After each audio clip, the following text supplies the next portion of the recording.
ये कहानी है राजनपुर गांव की, जहां पर मोहन नाम का आदमी अपनी पत्नी अंजलि और एक बेटे अर्जुन के साथ रहता था, जिसकी उम्र 10 वर्ष थी। अंजलि हर समय परेशान रहती थी क्योंकि उसका पति गुर्बत भरे जीवन के बावजूद पैसे खर्च करने से बाज नहीं आता था। मोहन के पैसे को लेकर लालच तो जैसे खत्म होने का नाम ही नहीं लेती थी। गांव में हर किसी से उसने कर्जा लिया हुआ था और जब लोग वापस लेने आते तो वो कहता, तुम लोग अपना उधार मेरी पत्नी से ले लो, वो चाट का ठेला लगाती है, उसके पास खूब सारे पैसे होते हैं, मेरे पास तो कोई पैसा वैसा नहीं है। इसके बाद गांव वाले हर आए दिन अंजलि के ठेले पर पहुंच जाते और उससे पैसे मांगते। अंजलि इस सब से बहुत ही दुखी हो गई थी। एक दिन वो अपने बेटे अर्जुन से बोली, अरे अर्जुन, मैं तो तंग आ गई हूँ तेरे अब्बा को समझा समझा कर। तू ही उनको कह दे कि आप लोगों से कर्जा लेना बंद कर दे। इन गांव वालों का उधार चुकाना मेरे बस में नहीं है। मेरे ठेले से तो जितनी कमाई होती है उससे कुछ पैसों का हमारे घर का राशन आ जाता है और बाकी के बचे पैसे तेरा बाप अपने पास रख लेता है। माँ, मैं तो खुद अब्बा को समझाते हुए थक चुका हूँ कि उनके उधार लेने की वजह से एक दिन हम बहुत बड़ी मुश्किल में फंस जाएंगे, मगर उनके ऊपर तो जैसे पैसे खर्च करने का भूत सवार हो चुका है। इसके बाद अगले ही दिन गांव का जिम्मेदार, जिसका नाम सूरज था, वो उनके घर आ गया और कहने लगा, मोहन, अरे ओ मोहन, बाहर आओ जल्दी से। तूने जो मुझसे 2 महीने पहले 50,000 रुपए उधार लिए थे ना, वो मुझे आज के आज ही चाहिए, समझे? अगर तूने मुझे मेरे पैसे ना किए तो फिर ये घर खाली करो अभी। मोहन घर पर मौजूद नहीं था, जबकि अंजलि अभी अभी अपना ठेला लेकर पहुंची थी। वो घबराते हुए जमींदार से कहने लगी, जमींदार साहब, मेरे पास तो आपको देने के लिए इतने सारे पैसे नहीं है और मोहन भी इस समय घर पर नहीं। ये सुनते ही जमींदार का चेहरा गुस्से से लाल हो गया और वो कहने लगा, जब उधार वापस नहीं कर सकते थे तो मुझसे इतना पैसा लिया ही क्यों? अरे मैं कल फिर से आऊँगा सारे गांव वालों को साथ लेकर, और अगर तुम लोगों ने मेरा उधार ना चुकाया तो ये घर चुपचाप खाली कर देना, समझ गए हो ना?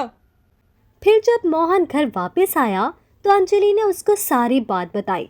ये सुनकर मोहन खामोश हो गया और अगले दिन उसने अंजलि से कहा, मैं ये घर एक आदमी को बेच चुका हूँ। अब मेरे पास बहुत सारा पैसा आ गया है, जिसको लेकर मैं तो शहर जाऊंगा और अपना नया जीवन शुरू करूंगा।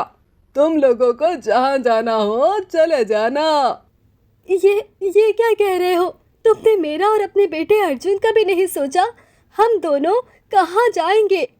अरे मेरा दिमाग खराब मत करो, जाओ जाओ अपना काम करो। इतना कहकर मोहन गांव छोड़कर शहर चला गया, जबकि अंजलि अपने बेटे अर्जुन को लेकर मजबूरन घर को खाली करके जंगल की ओर चली गई। उसके पास अब रहने के लिए कोई छत नहीं थी। अर्जुन को भी मोहन पर बहुत गुस्सा था। वो लोग बगैर कोई सामान लिए जंगल आ गए थे। जंगल में चलते हुए अंजलि काफी थक चुकी थी, इसीलिए अर्जुन बोला, माँ, आप इधर ही बैठे, मैं जरा पानी और कुछ खाने के लिए फल फ्रूट ढूंढ कर लाता हूँ।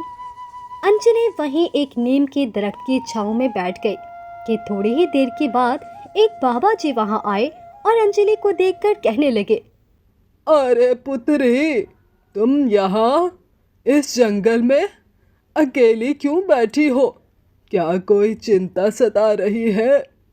बाबा, मुझे और मेरे बेटे को मेरे पति ने अकेला छोड़ दिया है। अब हमारे पास रहने के लिए कोई घर नहीं, क्योंकि मेरा पति घर बेचकर भाग गया है। पुत्री, तुमने अपने जीवन में बहुत कठिन दिन देखे हैं। शायद ऊपर वाले ने मुझे तुम्हारी मदद के लिए ही भेजा है।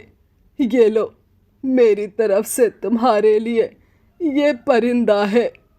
बाबा जी, ये परिंदा किस लिए? मैं क्या करूं इसका? पुत्री, ये कोई मामूली परिंदा नहीं है। तुम इसको मेरी तरफ से उपहार समझ कर रख लो। ये एक जादुई परिंदा है जो कि सोने का अंडा देता है। तुम इससे अपनी सारी इच्छाएं पूरी कर सकती हो, मगर एक बात इस जादुई परिंदे के बारे में याद रखना, तुम्हें यह परिंदा इस जंगल से बाहर नहीं ले जाना, वरना इसका जादू खत्म हो जाएगा और फिर यह सोने का अंडा नहीं देगा। ठीक है बाबा जी, मुझे आपकी बात अच्छी तरह समझ आ चुकी है। बाबा जी, आपका बहुत बहुत धन्यवाद बाबा जी। जादुई परिंदा देते ही वो बाबा जी वहाँ से चला गया। जब अर्जुन पानी लेकर आया तो अंजलि ने उसको सब कुछ बता दिया। अर्जुन बोला, माँ, मुझे तो यकीन नहीं आ रहा। ऐसा करें, परिंदे के अंडा देने का इंतजार करते हैं। अगर वाकई उस बाबा की बात सच हुई तो ऊपर वाले की हम पर कृपा होगी।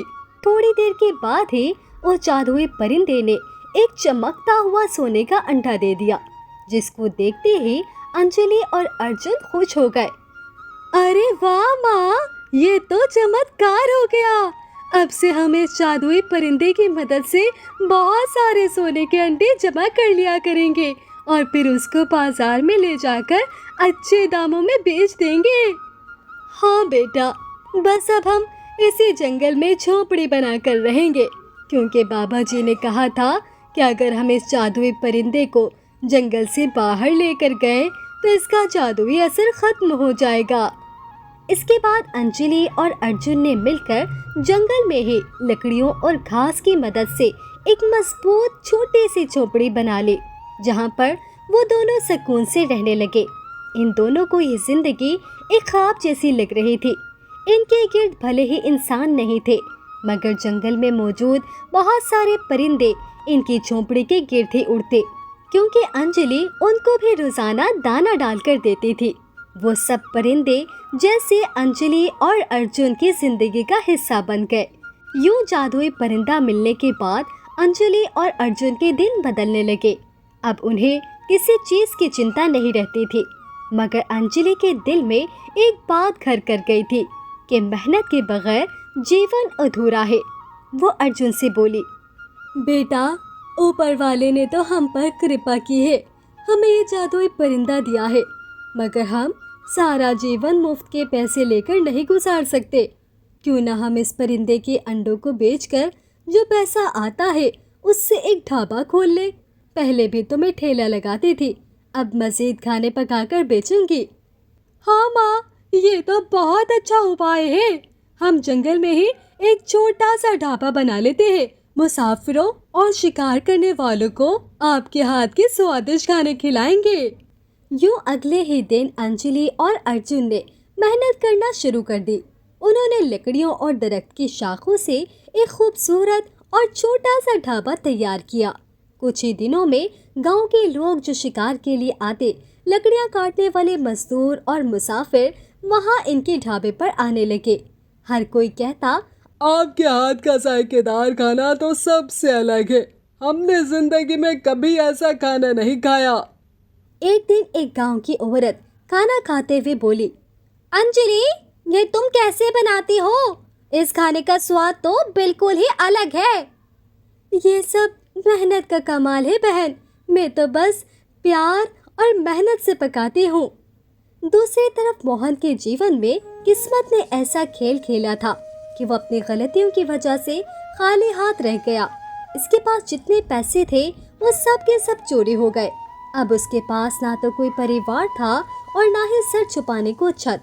वो वापस गांव वाले घर आया तो घर पर ताला लगा देखकर गांव वालों से पूछने लगा, अरे, मेरी पत्नी और बेटा कहाँ गए? वो दोनों तो तुम्हारे जाने के बाद जंगल चले गए थे और अब तक वो दोनों लौटे ही नहीं है। मोहन जल्दी से जंगल की ओर दौड़ा और अंजलि और अर्जुन को पुकारने लगा कि कुछ ही समय बाद उसको झोंपड़ी दिखी। वो उस झोंपड़ी में गया तो अंजलि को देखकर बोला, अंजलि, मुझे अपनी गलती का एहसास हो गया है, मुझे माफ कर दो। आज के बाद मैं कभी पैसे की लालच नहीं करूँगा, बल्कि मेहनत से काम करूँगा। मुझे समझ आ गया है कि परिवार के बिना जीवन अधूरा होता है।